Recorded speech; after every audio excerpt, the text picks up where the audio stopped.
In 1959, 9 young hikers ventured into the Ural Mountains of Russia, full of life, their laughter echoing through the pines. Days later, they were found dead, their bodies scattered across a desolate slope, some half-naked, some mutilated, and others with injuries no one could explain. The Soviet authorities called it an unknown compelling force.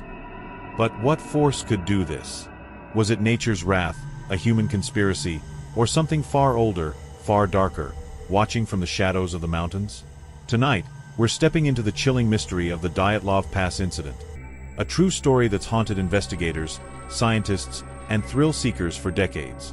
Buckle up, because this tale will leave you questioning what's really out there in the dark.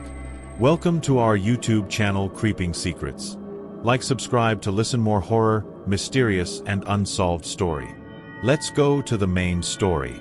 In the winter of 1959, the Ural Mountains in Soviet Russia were a place of raw, untamed beauty and unrelenting danger. Jagged peaks, dense forests, and endless snow made the region a magnet for adventurers, but also a graveyard for the unprepared. A group of 9 hikers, led by 23-year-old Igor Dyatlov, set out to conquer a challenging route to Otorten Mountain. They were young, experienced, and well-equipped, all students or graduates of the Ural Polytechnical Institute. Their goal was to earn a prestigious hiking certification, but they were also friends, bound by a love of adventure and a knack for defying the odds.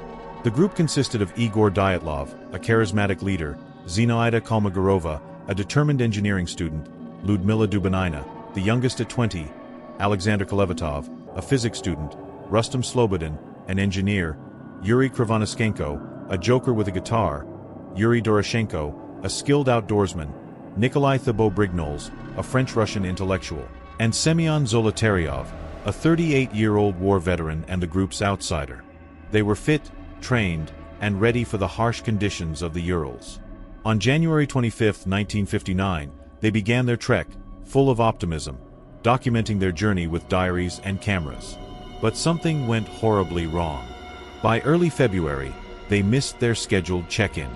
A massive search operation was launched, and what rescuers found on the slopes of Kholat-Syakhl, meaning Dead Mountain in the local Monsey language, defied explanation. The hikers were dead, their bodies found in bizarre, terrifying conditions. Some were nearly naked in sub-zero temperatures. Others had injuries that seemed impossible. Crushed ribs, a missing tongue, and traces of radiation on their clothes. Their tent was slashed open from the inside, and their footprints led into the snow, as if they'd fled in panic. The Soviet investigation closed the case quickly, citing a vague, compelling force. Decades later, the mystery remains unsolved, fueling theories of avalanches, military cover-ups, and even paranormal forces. Tonight, we're diving deep into the Dyatlov Pass incident. We'll walk through every chilling detail, from the hikers' final days to the gruesome discoveries on that frozen slope. We'll explore the evidence, the theories, and the whispers of something unnatural in the Urals. This is a story of survival, terror, and questions that may never have answers.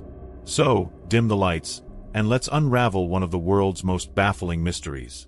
On January 25, 1959, the Dyatlov group left the town of Vizhay, their spirits high despite the biting cold. They traveled by truck, then skis, through snow-covered forests and up the gentle slopes of the Urals. Their diaries, later recovered, painted a picture of camaraderie. Yuri Krivonischenko strummed his guitar at night, Zinaida teased Igor about his meticulous planning, and Semyon Zolotaryov, the oldest, shared stories of his time in the war. They took photos, smiling against backdrops of endless snow and towering pines. The group was well prepared, with heavy tents, warm clothing, and enough food for 2 weeks. Their route to Otorten was tough but manageable, a 200-mile trek through known terrain. By January 31st, they reached the base of Kholat-Syakhl. The weather was worsening, with winds picking up and temperatures dropping to -20 degrees Fahrenheit. Igor decided to camp on the slope, a decision later debated by investigators. The slope was exposed, but the group had camped in worse conditions. They pitched their tent, a sturdy canvas model, and settled in for the night. Their last diary entry, written by Zinaida on February 1st, read, "Weather bad, but we're warm. Igor says we'll make Otorten by tomorrow. Singing tonight, Rustam's voice is terrible." It was a normal night, or so it seemed. On February 12th, the group was expected to telegraph their success from Otorten. When no message came, their families grew worried, but delays were common in the Urals. By February 20th, with no word, a search was organized. Volunteers, students, and military personnel scoured the mountains.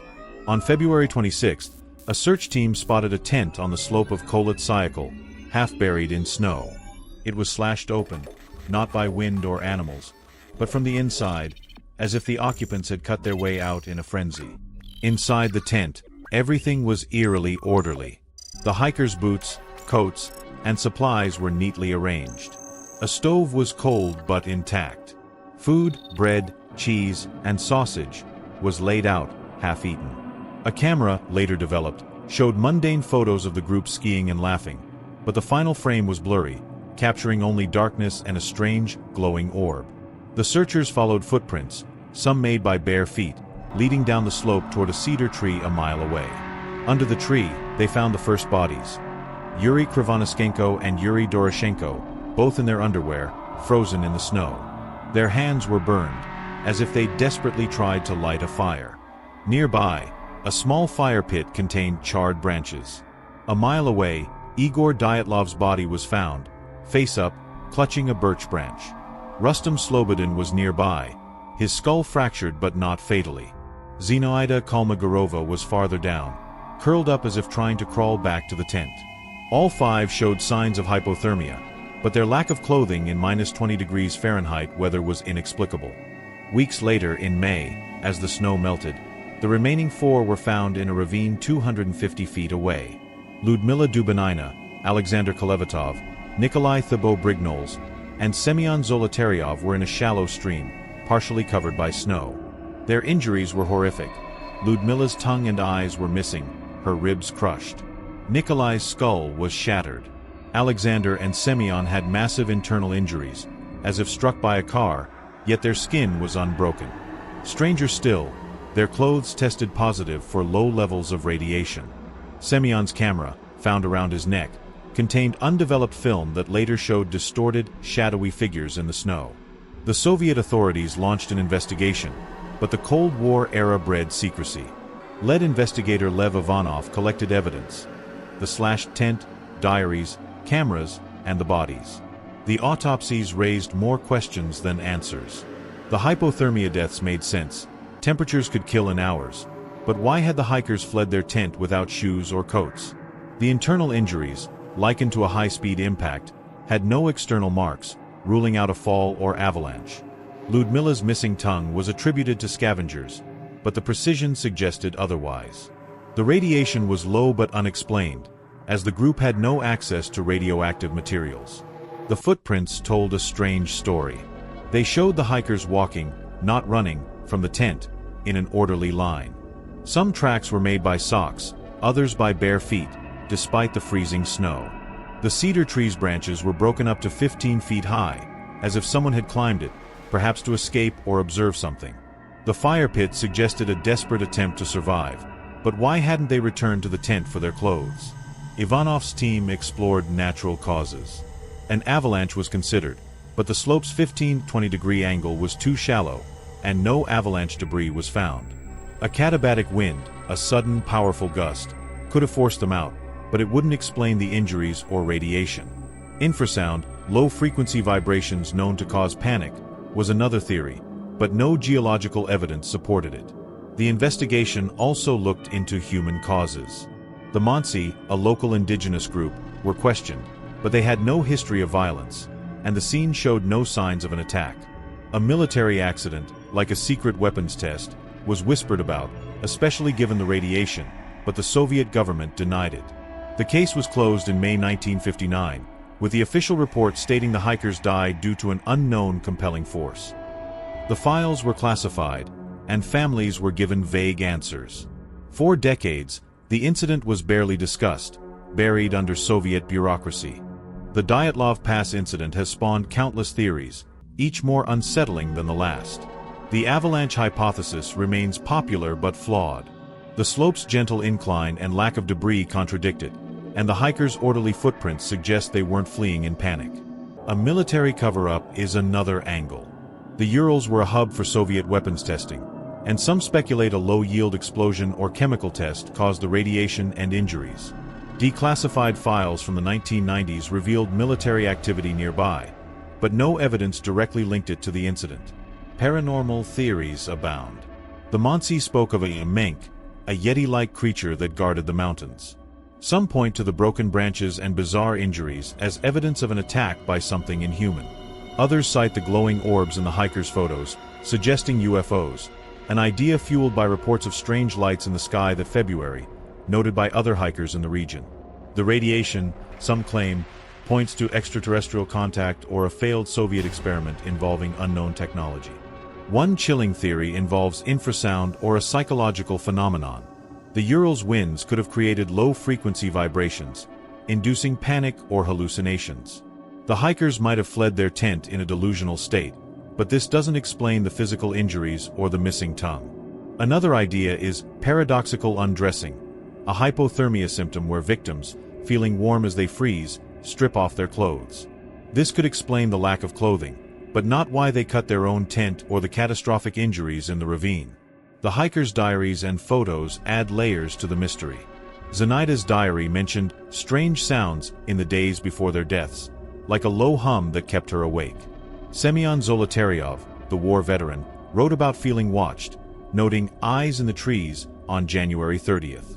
The final photo on his camera, developed years later, showed a blurry figure in the snow, tall and featureless, with what looked like elongated limbs.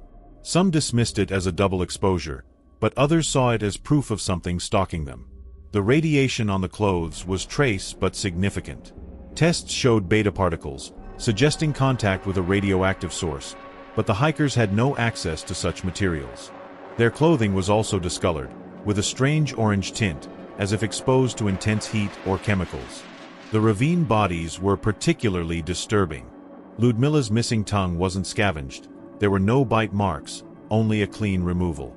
The internal injuries, described as like being hit by a train, had no external bruising, defying medical logic.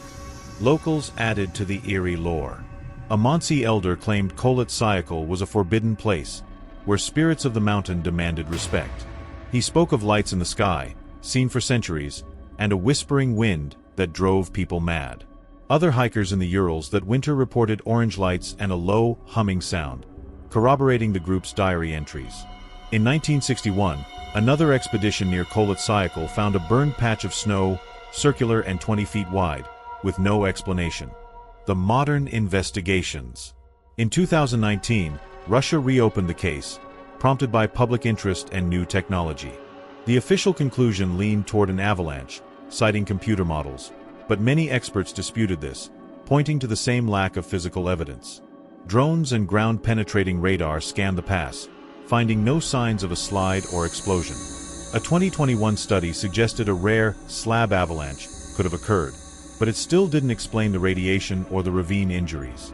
Amateur sleuths and paranormal investigators have kept the mystery alive. In 2013, a documentary crew camped at Dyatlov Pass, reporting equipment malfunctions and strange noises at night. Their audio recordings captured faint whispers, too distorted to decipher.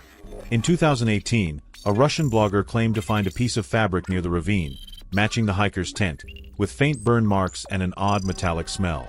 It was never verified. The hikers' families, especially Ludmila's brother, have pushed for answers. They reject the avalanche theory, pointing to the classified files and the government's secrecy.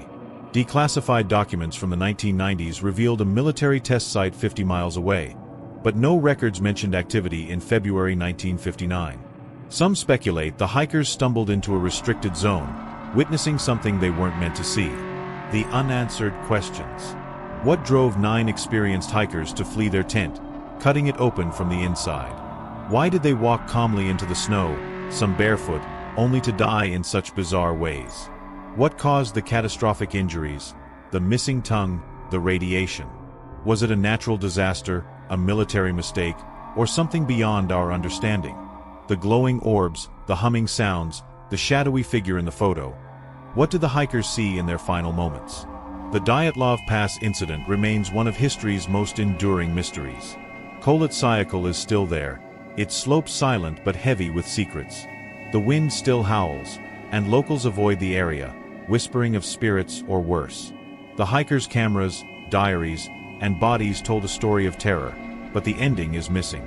Perhaps it's buried in the snow, or perhaps it's still out there, waiting for the next soul to wander too close.